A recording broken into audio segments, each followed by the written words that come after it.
Hello. Hello. मैं N बात कर रही हूँ। एन, वो कैसी हो? मैं कब से सोच रहा था तुम्हें कॉल करने का। एन, तुमसे ये कहते कि याद होगा तुम्हें मैंने एक फाइल दी थी। याद तो नहीं था, लेकिन फाइल को देख के याद आ गया। अच्छा, तो तुम्हें फाइल मिल गई।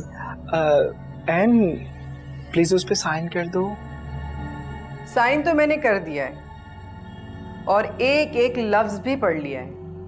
ये तो फिर बहुत अच्छी बात है। मैं भी कल आकर अप्पू ने तुम पर और बीजी पर जो एहसानात किए ना, बहुत अच्छा सिला दिया तुम लोगों ने।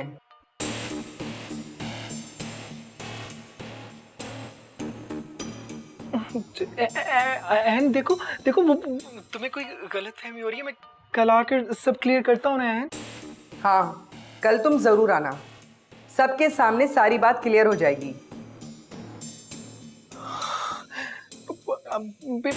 एन,